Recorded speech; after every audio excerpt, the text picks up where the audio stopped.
ఒక అందమైన గ్రామంలో టామీ అనే కుక్క, మినీ అనే పిల్లి ఉండేవి. ఇద్దరూ చిన్నప్పటి నుంచే మంచి స్నేహితులు. ప్రతిరోజు కలిసి ఆడుకునేవారు, కలిసి భోజనం చేసేవారు. గ్రామంలోని అందరూ వారి స్నేహాన్ని చూసి ఆశ్చర్యపడేవారు. ఒకరోజు మినీ ఆహారం కోసం అడవివైపు వెళ్ళింది. అక్కడ ఒక పెద్ద చెట్టెక్కి పక్షి గూడు చూడాలని ప్రయత్నించింది. కాని చెట్టు కొమ్మ విరిగిపోవడంతో మినీ పై కొమ్మల్లో చిక్కుకుంది.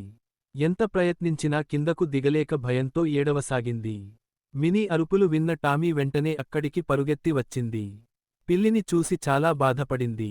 తాను చెట్టెక్కలేనని తెలుసుకొని వెంటనే గ్రామానికి వెళ్లి పెద్దగా మొరగసాగింది. టామీ మొరగడం చూసి గ్రామస్థులు ఏదో ప్రమాదం జరిగిందని అర్థం చేసుకుని దాని వెంట వెళ్లారు.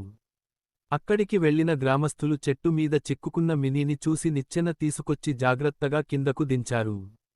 మినీ సురక్షితంగా కిందకు రావడంతో టామీ ఎంతో ఆనందించింది. మినీ కళ్లలో ఆనందబాష్పాలు వచ్చాయి. టామీ, నువ్వు లేకపోతే నేను ఈరోజు బతికేదాన్ని కాదు. నిజమైన స్నేహితుడు కష్టంలోనే తెలుస్తాడు అని మినీ చెప్పింది. కొన్ని రోజుల తర్వాత టామీ అడవిలో తిరుగుతుండగా ఒక వేటగాడి వలలో చిక్కుకుంది. టామీ ఎంత ప్రయత్నించినా బయటపడలేకపోయింది.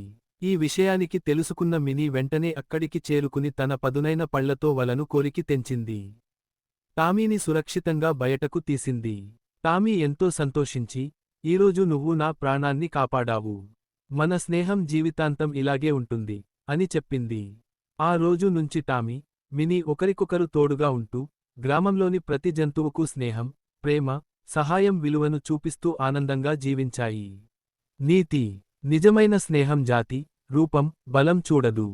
కష్టసమయంలో తోడుగా నిలిచేవాడే నిజమైన స్నేహితుడు.